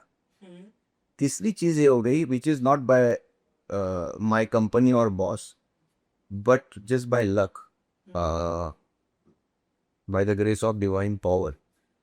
मेरी ज़िंदगी में, मेरे करियर में बहुत सारी चीज़ें बहुत फास्ट हो गई. सो मैं एक फ्रेंच कंपनी जब इंडिया सीएफओ बना, आई वॉज 27. बहुत यंग. जैसे हम बोर्ड में बैठते थे, इंडिया बोर्ड में, जैसे चीफ ऑफ मार्केटिंग है, चीफ ऑफ ऑपरेशंस है, चीफ ऑफ सेल्स है, मैं हूँ, चीफ ऑफ एचआर है. Average age of those people was 35 to 40 and I was 27. तो उसके बाद जब मैं रीजनल सीएफओ बना साउथ ईस्ट एशिया रीजन का, और मैं मेरी फैमिली, हम मनीषा में रहते थे, आई वॉज 31. वेल मैं ग्रुप सीएफओ बना दुबई में, आई वॉज 34. बहुत ही यंग एज. बहुत यंग एज में मुझे मौके भी मिले, मैंने अच्छा भी किया, और ये शेयर लक है, because of which what happened is I got a lot of experience and a lot of money when I was only 35. जो जनरली अदरवाइज अगर ये नहीं होता तो 45-50 एज में होता. If it would have happened at the age of 45-50, तो मैं कैसे बिहेव करता, कैसे सोचता, शायद डिफरेंट ही सोचता. मेरी रिस्पॉन्सिबिलिटीज अलग होती, मेरी काम करने की विगर, माई एनर्जी अलग होती, मेरी सोच अलग होती, तो शायद वो होता. लेकिन मैं यंग भी था, और पैसे भी आए थे, और क्या ना, सीवी बहुत स्ट्रांग था हमेशा से, क्वालिफिकेशन वाज वेरी स्ट्रांग, ऑनस्टैंडिंग में बहरे था, बाद में सीएफओ करियर था। तो दिमाग में एकदम सिंपल विचार था कि 1 साल रहेंगे, खुद की कंसल्टिंग बनाएंगे, अगर 1 साल में कुछ हुआ नहीं तो सीवी प्रिंट करके नौकरी ढूंढने चलिए। चलिए चलिए। It was very simple. Knowledge और क्वालिफिकेशन है ना बहुत लोगों के पास होता है, बट उसे ग्लोबल बिजनेस में टर्न बहुत कम लोग कर पाते हैं। तो आपने फिर ये चीज कैसे की? आई थिंक सर्विस इंडस्ट्री में ग्लोबल बिजनेस करना डिफिकल्ट है। मेरे तो सर्विस भी थी। I think I setup systems and processes, हमारे स्टैंडर्ड ऑपरेटिंग प्रोसेसेस बहुत क्लियरली मेंशन किए थे, एसओपीज बहुत स्ट्रांग थे। बहुत स्ट्रांग एसओपीस थे और बहुत डिसिप्लिन तरीके से हम वो प्रोसेसेस फॉलो करते थे। I think that is the key to expand beyond. इस केस में फर्स्ट क्लाइंट मिलता कैसे है? तो फर्स्ट क्लाइंट किस एमएनए कंसल्टिंग में? हाँ, मतलब आपको आपका फर्स्ट क्लाइंट कैसे मिला? को तो मुझे मेरा अच्छा फर्स्ट क्लाइंट कैसे मिला, इसे मैं बोलता हूँ। इतने छोटे छोटे क्लाइंट तो मिलते हैं, उसमें कोई मजा भी नहीं है डिस्कस करने में। तो मेरा फर्स्ट क्लाइंट एक स्टार्टअप था। अभी आप इमेजिन करो 2015 के 11 साल पहले आपने यूनिकॉर्न ये वर्ड नहीं सुना था, आपने पिवोट नहीं सुना था, आपने वेंचर कैपिटल नहीं सुना, आपने ये कॉमन लोगों ने I guess Shark Tank India आने के बाद में ही नॉर्मली सुना है। एंजल इन्वेस्टर नहीं सुना था, जो मैं ऑलरेडी कर रहा था। I was already an angel investor, जो मुझे बाद में पता चला इसको एंजल इन्वेस्टिंग बोलते हैं, जो मैं ऑलरेडी कर रहा था 2 साल से। तो पहला क्लाइंट ऐसे मिला कि एक स्टार्टअप फाउंडर था जो टेकी था, एमबीए किया था, टेक्नोलॉजी अच्छा था, एंड अबू धाबी का एक प्राइवेट इक्विटी फंड था जो उसमें इंटरेस्ट ले रहा था कि मैं आप में इन्वेस्ट करूंगा। प्रॉब्लम स्टार्टअप फाउंडर का ये था कि उसकी टेक्नोलॉजी मैनेजमेंट वो सब अच्छा था, फाइनेंस वीक था, लीगल वीक था। और ये जो अबू धाबी का हमारा ऑफिस दुबई में था, अबू धाबी के फंड के लोग आते थे ना, तो वो बहुत महंगा वाला लॉयर लेके आते थे। जो भी फंड था कि वो तो बड़ा फंड था, उनकी CA firm was one of the big force जिनका ऑफिस अबू धाबी में था। तो वो ऐसा वाला बहुत senior chartered accountant from a big four लेके आते थे, बहुत महंगा लॉयर में क्या आते थे। ओके, तो ये स्टार्टअप फाउंडर को बहुत डिफिकल्ट जाता था इनसे डील करना, इनका ड्यू डिलीजेंस, इनका बैकग्राउंड चेक, उनको कैसा फाइनेंशियल चाहिए। वो बोलते थे ये रेशो बनाओ, वो रेशो बनाओ, उसको समझ में नहीं आता। बिजनेस करे कि ये सारी चीजों so this is where I came into picture.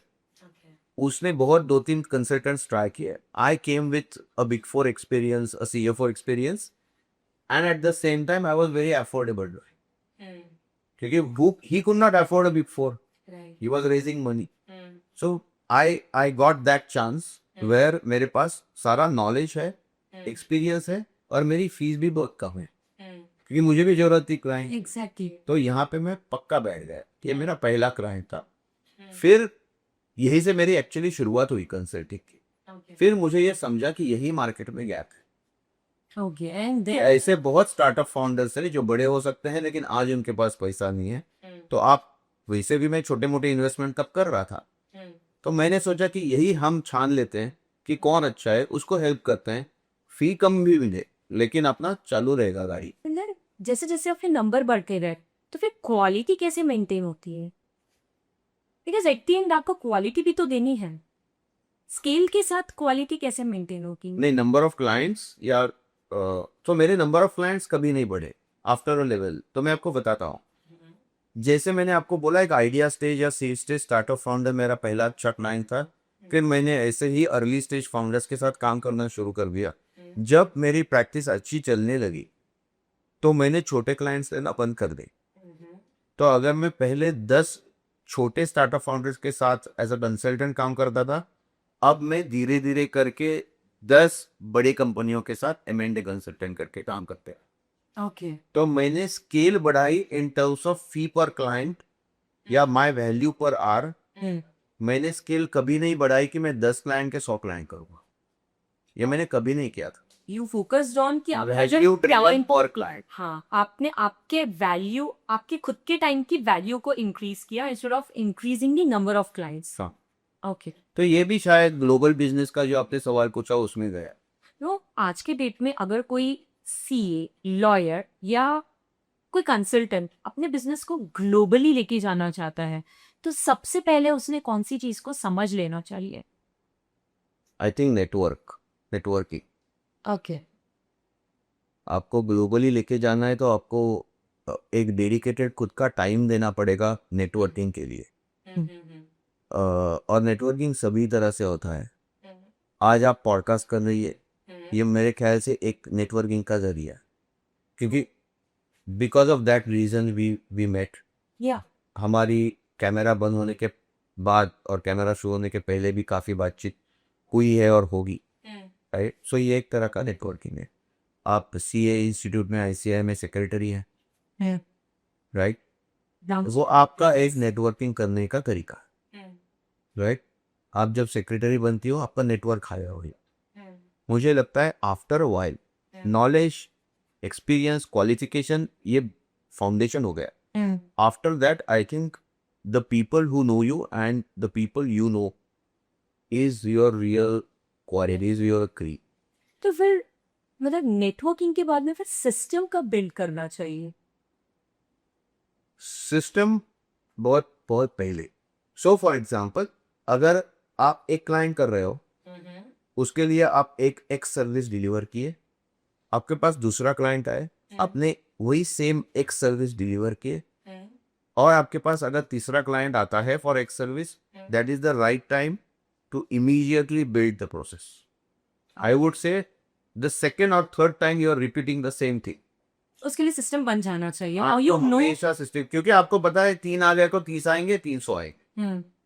That is the right time to build. Startup वाले बोल्ड में हमने बहुत सी बार देखा है कि बिजनेस की क्रेडिबिलिटी बाद में आती है, राइट। फाउंडर अपना बिजनेस बिल्ड कर रहा है, साथों साथ अपनी एक इमेज भी बिल्ड कर रहा है, राइट। वो इमेज, वो स्टोरी टेलिंग के बेसिस पे उसको फंड मिलता है। बिजनेस की क्रेडिबिलिटी तो बाद में आ रही है। रीजन भी इनिशियली तो you don't have like prototype वाला स्टेज है, मतलब ना टॉप लाइन है, एबिटडा पैक तो जाने ही दीजिए। तो आप मतलब फाइनेंस वाले बैकग्राउंड से भी है और आप मीडिया वाले बैकग्राउंड से भी है, आप इसको कैसे इवैल्यूएट करते हैं? सो मुझे लगता है दोनों इंपॉर्टेंट है। स्टोरी टेलिंग इंपॉर्टेंट है इन द अर्लियर डेज और years of a startup. Story telling ज्यादा इंपॉर्टेंट है बिकॉज आपके हाथ में बाकी कुछ दिखाने के लिए है नहीं। ना आपके पास नंबर्स है, सारा फ्यूचर है। ना आपके पास, I am talking about idea stage, ना आपके पास प्रोडक्ट है, आपके पास कुछ नहीं है। आपकी स्टोरी ही बिकेगी, आपको स्टोरी ही बेचनी है। तो story telling is a communication skill which is a must in any founder. Okay, बाद में क्या होता है, story telling and numbers, story telling and business model, story telling and product should go together. But ऐसा नहीं है कि अगर आप बड़े यूनिकॉर्न बन गए और अभी आप एक प्राइवेट इक्विटी प्लेयर के पास जा रहे हो यूएस में और आप बड़ी फंडिंग उठा रहे हो, तो आपको स्टोरी टेलिंग की जरूरत नहीं है। आपको फिर भी स्टोरी टेलिंग की जरूरत है। स्टोरी टेलिंग से आप कनेक्ट करा पाते हो सामने वाले को, इन शॉर्ट। करेक्ट। इसीलिए स्टोरी टेलिंग, बट उसको स्ट्रांगली रखने के लिए you need the backup of notes. You need the backup of numbers. Understood. आपने हॉर्सेस सीरियल को, जैसा आपने इसके पहले भी डिस्कस किया, आपने को प्रोड्यूस किया है, राइट। सो उस वक्त आपने फाउंडर्स को स्क्रीन पे देखा, आई मीन लाइव देखा, और बोर्डरूम एक्सपीरियंस भी आपने लिया है। तो ये दोनों में क्या डिफरेंस है? फाउंडर के साइड से अच्छा सवाल है ये। या दोनों में बहुत डिफरेंस है। एक साइकिल क्या होता है टीवी शो का, पहले तो 30, 60, 90 दिन, 1, 2, 3 महीने एक फिल्टरिंग आउट होता है, आपका पिच मंगवाते हैं, आपका वीडियो कॉल करवाते हैं, देखते हैं ये स्टार्टअप फाउंडर कैसे बात करता है, कैसे प्रेजेंट करता है, क्या स्टोरी है, would it be good for the show, is it fundable, is it not fundable, is it optics wise, is it good visibly, more Physically- focus is towards optic side. 100%। Okay. Okay, both investable भी होना चाहिए, ठीक है। तो ये पहला होता है जिसके लिए 2, 3, 4 महीना प्रोसेस चलता है।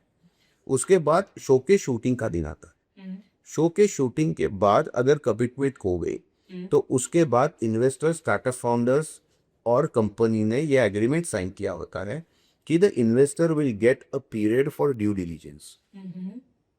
तो ये चेक, ये commitment is always subject to the financial due diligence is okay, the legal due diligence is okay, there are no legal cases on the founder और द कंपनी। ठीक है, आपकी टेक्नोलॉजी जो आपने आके बताई शो पे कि मेरी टेक्नोलॉजी यहाँ कर सकती है, त्याँ कर सकती है, वो एक्चुअली चेक करते हैं कि आपकी टेक्नोलॉजी करती है या नहीं करती है। Oh my God, ये तो लोगों को कॉमन मैन को तो पता ही बिल्कुल पता नहीं है। ये शो शूट होने के 2-3 महीने बाद तक चलता है और वो चलना भी चाहिए, हमने भी किया है। हर यही ऑप्टिक्स के चलते हर दूसरा इंसान स्टार्टअप ही बनाना चाहता है। Correct, I mean this is the again क्योंकि उसको 15 मिनट में हीरो बनना है। करेक्ट, लेकिन वो 6 महीने का 9 महीने का ग्राइंड करने के लिए रेडी है या नहीं is a question, because the whole process is going into almost 3/4 of a year, pre and post. तो क्लोज बोर्डरूम डिस्कशन करना और शो पे लोगों को लाना बहुत डिफरेंट, बहुत डिफरेंट। आपने G20 समिट के टाइम पे no doubt you were appointed as an independent advisor, so उसमें Tier 3 एंटरप्रेन्योर्स के साथ में आपका बहुत मतलब कम्युनिकेशन हुआ और बहुत ही क्लोजली आपने उनके साथ में वर्क किया। ऐसी कौन सी चीज़ है जो आपको उनमें दिखी बट देन मेट्रो वाले जो फाउंडर्स है उसमें मिसिंग लगती है? I think there's certain kind of raw hunger, very raw, very innocent. उनकी भूख अलग लेवल की है, छोटे टाउन के फाउंडर की अलग लेवल की है। आप पुणे मुंबई में बैठ के उसको सोच भी नहीं सकते। जो छोटे गांव से आता है, छोटे शहर से आता है, उसकी भूख अलग लेवल की रहती है। वो मतलब दुनिया का इधर की उधर करने के लिए रेडी है। I am to generalising this things, but generally metro city का जो फाउंडर होता है वो उतना हंगरी नहीं मैंने देखा है, पैशनेट देखा है, बट हंगर टू ग्रो, मतलब ये नहीं होगा तो मैं मर जाऊं, ये फीलिंग, क्योंकि वो एक्चुअली मर जाएगा। वो सब छोड़ के वो चीज कर रहा है, Correct. अपना जी जान सब लगा चुका है उसमें। आप देखो एक शहर के फाउंडर को, मैंने जैसे बोला वो घर में लड़ झगड़ के नौकरी छोड़ के फाउंडर, आप देखो एक छोटे गांव में उसको कितना लड़ना झगड़ना पड़ता है। It's a very close community, very close community, उसको उतना एक्सपोजर भी नहीं है जो शहर के फाउंडर को है। तो कभी कभी वो चीजें एज्यूम करता है, उसमें फेल भी हो जाता है, लेकिन वो जो भूख है वो अलग लेवल की है। ओके, सो अभी अभी एक और मतलब ये आपके एक्सपीरियंस को लेके आपने एक स्टेटमेंट दिया था विच इज ऑन AI, बहुत ही इंटरेस्टिंग था। Artificial intelligence is exposing human stupidity, इसके पीछे का क्या लॉजिक? आपको नहीं लगता artificial intelligence is exposing human stupidity? आपको क्या है? सर मुझे तो बहुत बातें कर, आपका लॉजिक चाहिए इसके पीछे। नहीं आपको ये लगता है या नहीं लगता है कि artificial intelligence is exposing human stupidity? To be very honest, depends. To be very honest, it depends. Case to case. Not always. इसीलिए मुझे आपका रीजन चाहिए। आज अगर आप क्लाउड देखोगे, चैट GPT देखोगे, जेमिनाई देखोगे, या कोई भी AI का प्लेटफॉर्म देखोगे, इसकी काबिलियत इतनी बड़ी है। आप एक AI को अगर आपका एम्प्लॉय या स्लेव या पर्सनल असिस्टेंट मान के चलोगे तो आपकी तरक्की होगी, Right. ठीक है। लेकिन अब ज्यादातर लोग चैट GPT का या जेमिनाई का इस्तेमाल किस लिए करते हैं? ये लिंक्डइन पे एक मेरा फोटो अच्छा लगेगा, इसके लिए पोस्ट लिखो, Sir, या to be very honest, I have मुझे इंटरनेशनल जियोपॉलिटिक्स का कुछ समझ में नहीं आता है, मेरे को बता लेकिन टैरिफ वॉर के ऊपर डोनाल्ड ट्रम्प के ऊपर एक पोस्ट लिख के देता हूँ। मैं जैसे ही ये पढ़ता हूँ मुझे पता है ये चैट जीपीटी से लिखा हुआ है, क्योंकि मैं खुद चैट जीपीटी, जेमिनाई, क्लाउड बहुत यूज करता हूँ। बहुत यूज इसलिए करता हूँ क्योंकि मैं बड़ी चीजें स्ट्रक्चर कर सकूं, क्योंकि मैं एक इंडिपेंडेंट ओपिनियन दे सकूं, क्योंकि मेरी जो मार्केट रिसर्च है किसी स्टार्टअप को इन्वेस्ट करने से पहले वो फास्ट हो जाए, एफिशिएंट हो जाए, क्योंकि मैं सारा नॉलेज लेके नहीं बैठा हूँ हर एक इंडस्ट्री का। Obviously, obviously. मैं जो अगर फाइनेंशियल एनालिसिस करता हूँ तो मैं उसको एक फाइनेंशियल एडवाइजर की तरह चेक करता हूँ, मैं बहुत यूज करता हूँ, लेकिन मैं कभी उसने लिखे हुए ड्राफ्ट कॉपी पेस्ट करके सोशल मीडिया पे देता। Wait, सर आपको नहीं लगता इसका प्रॉब्लम एआई का है, ह्यूमन बिहेवियर का है? तो human stupidity, Oh my god. That's where I was coming, it is human stupidity. Yeah, true. I have seen, I tell you a fun thing, okay, I wrote a LinkedIn post, okay, ये एक बार नहीं 5-6 बार हुआ है। I wrote a LinkedIn post, ठीक है, उसके नीचे कमेंट्स आते हैं, हाँ. and I can show you I got exactly same comment with comma and full stop from 4 absolutely unrelated people. क्या कह रहा है? हाँ. ऐसा नहीं लगता पर सर एआई ह्यूमन को एकदम लेजी बना रहा है, लेजी बना रहा है। एक्चुअली एआई का यूज ह्यूमन को एफिशिएंट बनाने के लिए, उल्टा हो रहा है. उल्टा हो रहा है। एआई ह्यूमन को लेजी बना रहा है। Why I said exposing human stupidity, AI to me is segregating very easily smart human beings from stupid human beings. आप आज कोई भी ह्यूमन, अगर आपको जानना है कि ये स्मार्ट आदमी है या स्टूपिड आदमी है, एक सवाल पूछो, आप एआई कैसे यूज कर सकते हैं? Exactly, and then judge from that. Correct. अगर वो बोलता है कि मैं स्ट्रक्चरिंग के लिए, मैं एनालिसिस के लिए, रिसर्च के लिए यूज करता हूँ, ठीक है, मैं बड़ा प्रोजेक्ट मैनेज करने के लिए यूज करता हूँ, ओके, नहीं तो वो बोलेगा कि मैं ड्राफ्ट के लिए यूज करता हूँ, मैं इसके लिए यूज करता हूँ। तो इससे आपको पता चल जाएगा वेरी इजीली कि ये आदमी स्मार्ट है या स्टूपिड है। तो अब इसी को यदि मैं कंटिन्यू करूँ तो हर नए टेक्नोलॉजिकल शिफ्ट के बाद में कुछ स्किल्स का वैल्यू पूरा खत्म हो जाता है और कुछ नए स्किल्स पिक्चर में आ जाते हैं। तो इस एआई के दौर में as per your thought process कौन से स्किल्स है जिनकी वैल्यू बढ़ेगी? I think all the skills which intrinsically involve human, okay. okay, and हर एक इंडस्ट्री। तो मुझे ये लगता है there will be a day very soon when the entire movies will be produced by AI. ये Sure, okay. However, मुझे ये भी लगता है कि जो म्यूजिक कॉन्सर्ट्स हैं, यहाँ पे द सिंगर और म्यूजिक कंपोजर स्टेज पे आके खुद कुछ बचाता है, that will not be repressed. In fact, people will be able to pay 5 times 10 times the price for that ticket, because human को देखना मुश्किल होने वाला है, and we are a social animal. That's तो our DNA is social है। तो आपको कम्युनिटी चाहिए, सोसाइटी चाहिए, okay. Honestly.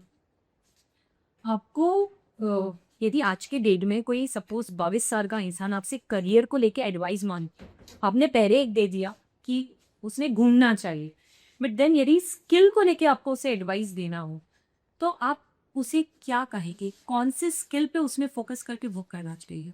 Let's pick up from the AI conversation. I will say that he has to develop human skills. Okay. जो भी आज आप वो स्कूल में या कॉलेज में किताबें पढ़ रहा है, उसका यूज 25 साल के बाद कुछ नहीं होने वाला। Okay. Whatever he is learning in a school or college, most of that knowledge is going to be wasted. उसका उसके करियर के पैसा कमाने के लिए फायदा नहीं होने वाला। और मैं आपको एक एग्जांपल देता हूँ। आप स्कूल गई हैं, मैं स्कूल गया, राइट? नहीं. स्कूल में आपने क्या क्या सीखा? Of course history, geography, mathematics, English, Marathi मैंने सीखा, हिंदी आपने सीखा, राइट? और स्कूल में आपने क्या क्या सीखा? Tough to answer. बढ़िया. आपने, मैं पता था, आपने दोस्त बनाना सीखा, आपने टीचर्स का रिस्पेक्ट करना सीखा, आपने डिसिप्लिन सीखा, पंक्चुअलिटी सीखी, आपने हर तरह के स्पोर्ट्स सीखे, आपने गॉसिप सीखे, आपने बच्चों में पॉलिटिक्स होता है वो भी सीखा, कि टीचर के सामने सामने कैसे करना है वो भी सीखा, है ना? जो कुछ करके पनिशमेंट से कैसे बचना है वो भी सीखा। आज अगर आपको मैं बोलो, आप एक बहुत सक्सेसफुल चार्टर्ड अकाउंटेंट हैं, आपका करियर बहुत अच्छा फिनिश हुआ, आपका कौन सा स्किल आपको ज़्यादा फायदा दे रहा है? ज्योग्राफी, हिस्ट्री, सिविक्स सीखने का, या डिसिप्लिन, पंक्चुअलिटी, दोस्त बनाना, नेटवर्किंग करना? You know my कुछ answer very well. Second part. मुझे ये लगता है कि आज के 20-25 ओल्ड को ये जो सेकंड चीज है ना, जो स्कूल नहीं सिखा रहा है, प्रेस करना पैसिवली सिखा रहा है स्कूल, लेकिन इसके लिए आप स्कूल नहीं जाते हो, इस पे आपको स्पेसिफिकली फोकस करना है. How to form friendships, how to network with people, how to communicate. We talked about story telling, how to tell story. चाहिए तो कम्युनिकेट ये तो अपने आप में बहुत ही बड़ा बहुत ही बड़ा है, हमको स्कूल में नहीं सिखा. Is there a subject called story telling in school? There is no subject, but story telling is so important. True. अब इसी मतलब अगर आपको इंडिया के नेक्स्ट कमिंग डिकेड पे एक बोल्ड बेट लगानी हो तो वो किस पे होगी? कोई सेक्टर, ट्रेंड या अपॉर्चुनिटी, कौन सी? आई थिंक मैं स्टार्टअप की बात करूं तो मुझे लगता है India will be the D2C brands capital in next 10 years. We are at a very early stage. This is interesting. Because जब भी मैं बॉलीवुड सेलिब्रिटीज के साथ काम करता हूँ, मैं देखता हूँ कि ब्रांड एंडोर्समेंट के डील्स, उनकी स्टार्टअप्स में इन्वेस्टमेंट्स कैसे हो रही हैं, कौन सा ब्रांड कौन सा सेलिब्रिटी को फिट हो रहा है, यू नो. तो कौन से इन्वेस्टर्स कौन से ब्रांड को बैकअप कर रहे हैं, मार्केट कैसा फ्लरिश हो रहा है, both not only online also offline distribution कैसे इम्पैक्ट हो रहा है. और हमने कई सारे केसेस देखे जहाँ पे रेवेन्यू मल्टीप्लायर हो रहा है मंथ ऑन मंथ बेसिस पे. तो आपके पास अगर प्रोडक्ट अच्छा है, ब्रांड स्टोरी अच्छा है, कम्युनिकेशन अच्छा है और मार्केट का प्राइस पॉइंट आपने पकड़ लिया है, तो आपको आज एज अ D2C ब्रांड कोई नहीं रोक सकता बड़ा होने. और हर एक कैटेगरी में 5-5, 10-10 अच्छे D2C ब्रांड निकल के आएंगे. ऐसा नहीं है कि मैं एग्जांपल देता हूँ, मोकोबारा लगेज में बहुत अच्छी तरक्की कर चुका है, तो ऐसा नहीं है कि मोकोबारा बहुत बड़ा ब्रांड बन गया इसलिए लगेज में या ट्रैवल एसेसरीज में दूसरा कोई ब्रांड नहीं आ सकता. इंडिया इतना बड़ा कंट्री है. जो हमने पहले बात हम कर रहे थे, you imagine 1.4-1.5 billion people on an average जिनकी आयु 29 ईयर्स है. Median age of India 29 years. जो लास्ट 20 साल 6% पर एनम मिनिमम GDP से ईयर ऑन ईयर ग्रो हो रहा है. It's a massive story. और इसमें एक ब्रांड नहीं, हमको 10 ब्रांड चाहिए, 10 क्वालिटी ब्रांड्स चाहिए हर एक प्राइस पॉइंट में. तो there is, so within India हर लोग बोलते हैं within India there are 5 India, 6 India, there is small Bharat, big Bharat and all that, which is true. So आपको हर प्राइस पॉइंट पे बजट के लिए, मिड के लिए, लग्जरी के लिए 5-5 ब्रांड्स की आज आवश्यकता है और वो बनेंगे. Another sector that is I'm very bullish is the space and defense sector. Defence के लिए तो वी हैव स्टार्टेड. डिफेंस के लिए हमने स्टार्ट किया है स्पेस टेक्नोलॉजीज, जिस लो कॉस्ट में हम कर सकते हैं आज वेस्टर्न वर्ल्ड चांस ही नहीं है उनको करने at the same quality. So that is another sector that as an investor I would like to invest. Media entertainment is very close to my heart because I understand the sector. A lot of investors don't understand the entertainment sector. तो इसमें तो transformation आ रहा है, आएगा वो ये 5-10 साल complete transformation है. तो this is another sector. So these are 3-4 sectors I am focusing on right now. Now sir, rapid fire round. After sale नहीं बोलना है, हमने डिसाइड किया है. Now winner, just rapid fire round. जो भी चीज आपके माइंड में फर्स्ट आ रही है, you just have to speak on. ठीक है, बिना कुछ सोचे. डन.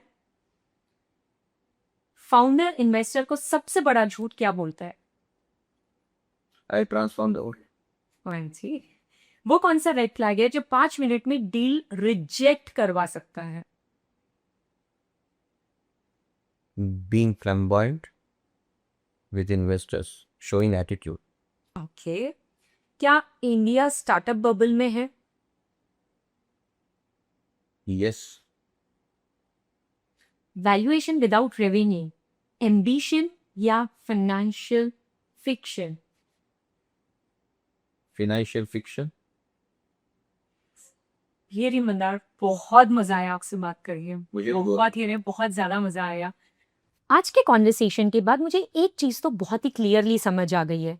हम स्टार्टअप इकोसिस्टम को बहुत ही ग्लैमरस बना देते हैं. हम फंडिंग देखते हैं, हम वैल्यूएशन देखते हैं, इवन सक्सेस स्टोरीज भी देखते हैं. लेकिन उनके पीछे जो डिसीजंस होते हैं उनके बारे में हम लोग बहुत ही कम बात करते हैं। और शायद इसीलिए आज के कॉन्वर्सेशन का जो क्रक्स है वो मेरे साथ हमेशा रहने वाला है। बिजनेस में हर सही डिसीजन एक्साइटिंग नहीं होता और हर एक्साइटिंग डिसीजन सही नहीं होता। And I think that is the only difference जिसकी वजह से कुछ लोग कंपनीज बिल्ड कर लेते हैं और कुछ लोग सिर्फ देखते रह जाते हैं।